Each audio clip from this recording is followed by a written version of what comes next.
Hey, so let's say you know your type, you know your cognitive functions. Now what? What do you do? How do you use it as a roadmap, right? How do you balance yourself? And should you balance yourself? Because a system like, there's the system, and then there's how you can apply the system and how you can do the personal growth.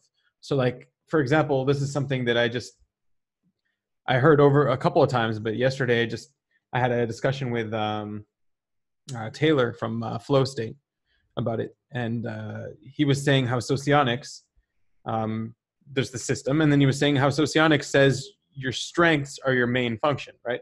And this is something from the OP camp, or from anyone who really knows cognitive functions and is big in personal growth, is going to go and say, well, your main function isn't your strength. It's really your second and third function. It's the balance that's the strength, right? And Jung would disagree with this as well. Jung would say, it's really interesting because it's clear that he implies that type is a bad thing. Like, type can be negative. But then on the other hand, he would say, there's this quote where he says, there's a good thinker, and then people are trying to ruin him by making him a feeler. So there's that idea too. So, like, what's going on, right? So from what I've personally seen is that really balance is a huge thing. It's something that you want to try to aim for is balance. Like, you're up until a certain age, up until your 30s, I guess, using your main function, your dominant function, is going to be something that you're just going to succeed at, right? But then slowly you're going to start failing. You're going to start seeing that you need more to life. There's more to life than just using your dominant function to succeed. You're failing in a lot of areas, and so it's really then when you're going to start needing your inferior function. So I was looking at ideas and ways to maybe try to get that balance. One thing I came across was this really cool YouTube video, and I posted it a while back to the Facebook group. Let's see if I can, let me share it. See what's going on. I'm going to post the link once I find it. Guitar, faster hands. Let's see if I can find it. Here we go. This guy. As you do that, play. I don't know if you guys can hear it. It's worth watching this. It's actually really insightful, the metaphor here. Play the first four measures only. So he's going to get him to play guitar. And you see he's using both hands. Now, just so you get the metaphor, we look at handedness in when we're using cognitive functions, right? You have your main hand and your offhand. So when you're balancing between your second and third functions, your second function is going to be more dominant than your third. So it's going to be like your right hand if you're right-handed, or left hand if you're left-handed. And so those are going to be relatively balanced, and you should be able to use them both back and forth. One might still be a little stronger than the other. But when it comes to your first and fourth functions, they're going to be really imbalanced. And this is what he's going to go into, how one is actually subservient to the other. But that's fine, I was there. Can you do all of that while just holding the strings down? Okay, why not? I don't know, it's by my head. Oh, we don't know it. Okay, so let's think about that. You can play it as long as this hand tells your brain what this hand needs to be doing. That right there is your problem. Okay. Because this hand doesn't really know what it's doing. It has to be told, instructed by the left hand. That takes time. Your brain is sending signals to this hand. Okay, left hand, do your thing. And it knows its parts. If I told you to go like this and just finger all the chords, you could probably do it. And I bet you could probably do it at up to full speed at 140. Okay, so your brain's already telling this guy what to do. He can do it. Right, so he's in complete control of one hand. This is what he's saying. And then the other hand is just subservient to that hand. He doesn't know what that hand's supposed to be doing on its own. He only knows what it's supposed to be doing based on... But then your brain then has to perceive what's actually happening.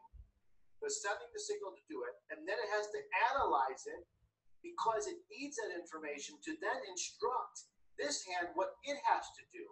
Then it does its thing, and then you're trying to analyze that. Do you realize how much processing power that takes for all that stuff to happen? A lot. What if we could cut out most of that in the process, where the brain just tells, it sends out two simultaneous signals. All right, dude, you do this and you do that. And there's no translation. It's like you're speaking English over here, and then it says its words, and it needs to translate back into some other language like Japanese or something. And then this hand is being talked to in Japanese, and then it has to do its job back in English. It's just too much. All right? So you want two signals. You do this, go. Right. So yeah, what he's preaching here, and this is something it's crazy. It's that you need to practice that other function while locking your dominant function. So you need to practice your fourth function without using your dominant function. And then you'll be able to know how it works independently, and then you can control them both. So that's like, how do you do that? How do you turn off your dominant function, right? Like, that's just insane. So yeah, that's a crazy, it's really what you end up wanting to do, being able to not have one dependent on the other. Now, another thing, there's this book that I read quite a while ago, and I remember it. I read it like maybe over 15, 20 years ago, but I remember a lot of it. It's written, the basic idea. The basic idea is it's an old religious text called Pirkei Avot, Ethics of the Fathers, and it's over 2,000 years old. And Maimonides wrote an introduction to this book. And in his introduction, he's trying to say, what is this book? So the book itself is basically a bunch of quotes from sages, all different sages, right? You have every single verse is just a new sage and one of their quotes and one of their wisdom that they want to impart on you. And it's organized in a specific order. But Maimonides comes along and he wants to sort of like give, what are we trying to get out of this book? And it's one of his most famous works. It's called Shmonah Perakim, the 8 chapters, and he writes it in 8 chapters. And basically what he's doing is he's talking about the soul, and when you read it, you kind of get the idea he's talking about the psyche. Like, soul is an interchangeable word for psyche. They just didn't have the idea of a psyche back then. So he's talking about the soul there, and he's talking about the parts of the soul and the differentiations within the soul, and where control is, where your cognition is within that soul. And he uses quite a few clever thought experiments to try to identify what we have control over. And so there are parts that are above us that are beyond our control. There are parts that are within our control. There are parts that are below our control that we can sort of influence. There are parts that influence us, and there are parts that operate on their own. And he goes through all of them, and he goes through thought experiments like, when you're sleeping, do you have access to this? When you're awake, you have access to it, and things like this to try to establish cognition. And the whole purpose of this is to go into the ethics of the fathers, and he's trying to preach basically the idea of balance, right? And balance is a very old Kabbalistic idea. And in Hebrew, the word for traits is midot. Midot means measures, like amounts. So it's like so like you can have someone who's humble, but humble, he's talking about it as an amount. There's an amount of humility. There's an amount of pride, right? And so he says always these traits come in 2 axes, one and the other. And really what you want to do is you want to balance both of those traits. And so he gives a few examples on how to do it. And his method that he preaches is similar to this guitar method, not the same. 1 second, let me just stop share. So yeah, it's similar to this. I don't know if you can see the book. I've got a link to this in. Oh, the color just sort of. I got a link to this in the description. There's a PDF if you actually want to read it. But the summary is that what he says you need to do is you have to identify what side you're on first. So he gives an example of greed versus altruism, or greed versus whatever, generosity. Okay. And so he says, if you're like way too generous and you're just giving away everything you have and you have nothing for yourself, that's bad. That's a bad trait, right? Or if you're too greedy and you're just keeping everything and everyone around you is just hating on you, or I don't know why, but if you're too greedy, he says that's also bad, right? So it's not that one trait is good, one trait is bad, let's go to the good. No, it's the balance between the two that makes it good. And so he says what you have to do is not try to balance, because that's wrong. That's not what you do. What you do is you can say, okay, well, maybe I'm too generous. I need to sort of be more greedy. And so he says, focus on being greedy. Ignore this side. Just be greedy. Learn how to be greedy independently. And just put all of your weight on that for a long time until you're slowly drifting past the center. He says, not at the center, a little bit past the center, and then bring the other one back. And then you'll have your balance. And that's what he's saying. He's saying, don't go. And so, yeah, don't overdo it. Don't go too far into one side. Just sort of cut it off at the right time, and then you'll find your balance. And so this is basically just an added level of depth to what I recommend it. He's a really genius guy, the Maimonides, and I'll put a link to that also in the description.